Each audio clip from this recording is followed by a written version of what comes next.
खुलुमबाय स्टुडिअ दं आं राकेश रामसेर बे समाव नोंथांमोननो मोनसे राजखान्थियारि रादाब नोंथांमोननि गेजेराव बड'लेण्ड बुब्लियाव होनो नागिरदों। बे समाव दुर्गा दास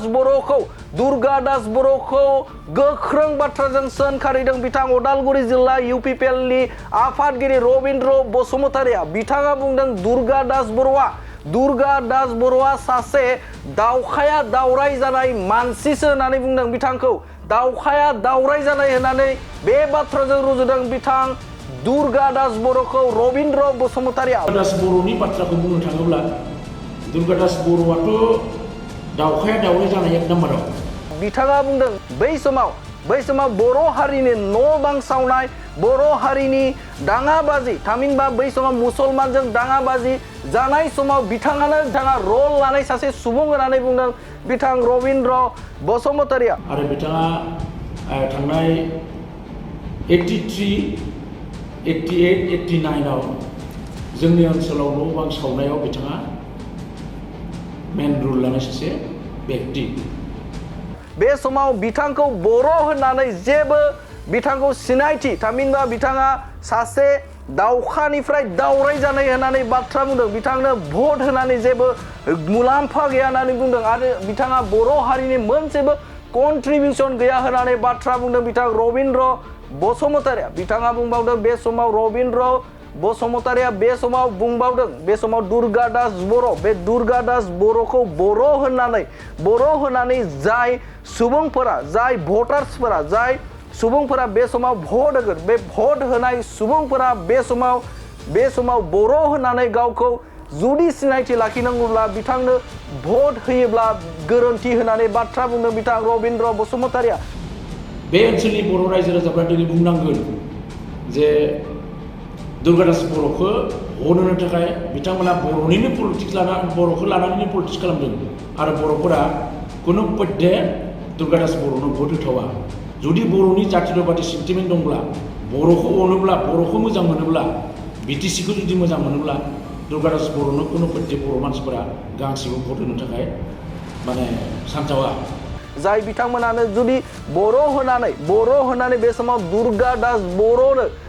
दास बर'नो जुदि भट होयोब्ला बे समाव सासे अगियान सुबुं होननानै बिथाङा बाथ्रा बुंदों बिथां रबिन्द्र बसुमतारिया। मानोना बिथाङा बै समाव न' बां सावनाय, खास्रि बिस्रि बै थासारि समाव बिथाङानो मेन रल लादोंमोन होननानै बाथ्रा बुंदों बिथां रबिन्द्र बसुमतारिया। आरो बिथाङा सासे दावखानिफ्राय दावराय जानाय सुबुं होननानै बाथ्रा बुंदों बिथां रबिन्द्र बसुमतारिया। बिथाङा सासे बै समाव दावराव दावसि जानायाव, दाङाबाजि जानायाव, मुसलमान बर'जों दाङाबाजि जानाय समाव, बै दाङाबाजि जानाय समाव बिथाङानो रल लादोंमोन होननानै बाथ्रा बुंदों बिथां रबिन्द्र बसुमतारिया। थारैनो बे बाथ्राखौ रायखांनांगोन जे बिथाङा बै समाव रल लामारदोंमोन नामा? जाय समावनो बर'फोरनि गेजेराव थामहिनबा मुसलमान आरो बर'जों दाङाबाजि जादोंमोन, बै समाव न' सावजादोंमोन गोबां सुबुंफोरानो गावनि जिउखौ खोमाना लानो गोनां जादोंमोन आरो बै समाव बिथाङा गाव रैखाथि होनो गारनानै, बर' हारिखौ रैखाथि होनो गारनानै बिथाङा बै समाव बे दाङाबाजिखौ बांहोनो थाखायसो बिथाङा रल लादोंमोन नामा? बे बाथ्राखौ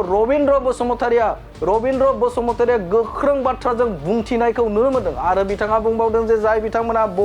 गावखौनो बर' होननानै सानो, गावखौनो बर' हारिनि सिबिनाय सासे भटार्स होननानै सानो, जे बिथांमोना बे समाव बिथांनो भट होनाङा होननानै बाथ्रा बुंदों, भट होनाङा होननानै खावलायदों बिथां रबिन्द्र बसुमतारिया। आरो बेनि अनगायैबो बिथाङा बुंबावदों जाय बिथांमोना बर' हारिखौ सिबियो, बर' हारि बा बर' हारिखौ जुदि सिबियोब्ला बिथांमोना जुदि दुर्गा दास बर'नो भट होयोब्ला बिथाङा सासे अगियान सुबुं होननानै बाथ्रा बुंदों बिथां रबिन्द्र बसुमतारिया। बिथाङा आरोबाव मा बाथ्रा बुंबावदों नोंथांमोननि गेजेराव बड'लेण्ड बुब्लियाव दुर्गा दास बर'नि बाथ्राखौ बुंनो थाङोब्ला दुर्गा दास बर'आथ' दावखाया दावराय जानाय एक नाम्बाराव। बिथाङा दावखाया दावराय जानाय मानसि आरो बिथाङा थांनाय 83, 88, 89 जोंनि ओनसोलाव न' बां सावनायाव बिथाङा मेन रुल लानाय सासे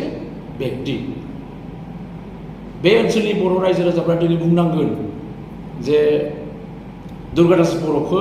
होनो थाखाय बिथांमोना बर'निनो पलिटिक्स बर'खौ लानानैनो पलिटिक्स खालामदों आरो बर'फोरा कुनु पद्धे दुर्गादास बर'नो भट होथावा जुदि बर'नि जातियताबादि सेन्टिमेन्ट दंब्ला बर'खौ अनोब्ला बर'खौ मोजां मोनोब्ला बिटिसिखौ जुदि मोजां मोनोब्ला दुर्गादास बर'नो कुनु पद्धे बर' मानसिफोरा गांसेबो भट होनो थाखाय माने सानजावा बेबायदि बेक्ति आरो दिनै बिथांमोना बेबायदि मानसिखौ लानानैनो बर' दानायनि खोथा बुंदों आरो थारै जुदि दुर्गादास बर'आ दिनैनि दिनाव जुदि बेखिनि माबाखौ मोनो होनना बुंब्ला जों सानना लागोन दुर्गादास बर'आ जोंखौ मा खालामदों बेखौ गियान गैयि मानसिफोरासो जों बिथांनो भट होगोन आरो बेनिखायनो आंनि साननाय दुर्गादास बर'नो सासेबो बर'आ भट होनो थाखाय सानजाथावा आरो गोजोनथाव खौरां बाजा स्पाइक लानो गोसो गुदुं सुबुंफोरनि थाखाय गोजोनथाव खौरां क'क्राझार सहराव थानाय दावहारु अट' एजेन्सिया 27 मार्चनिफ्राय 30 एप्रिलसिम बिहुएन ईद धमाका अफार आरो एक्सचेन्ज मेलानि गोबां खाबुफोर होगासिनो दं दावहारु अट' एजेन्सिनिफ्राय बायगिरि बिथांमोना 7,999 राङावनो लवेस्ट डाउन पेमेन्ट होनानै बाजा स्पाइक लानो हागोन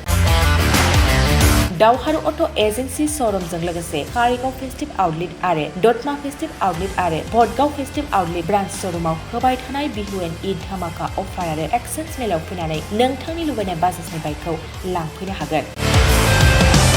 बाजाजनि बाइक सालायनो मोजां मोनग्रा रायजो राजाफोरनि थाखाय दावहारु अट' एजेन्सि श'रुमा बेनि अनगायैबो गोबां मोजां अफार लाबोदों बेफोर अफारफ्रानो जाबाय जेरै helmet free 5 litre petrol free आरो गासैबो मडेलनि एक्सचेन्ज खाबुआ एभेलेबल जागोन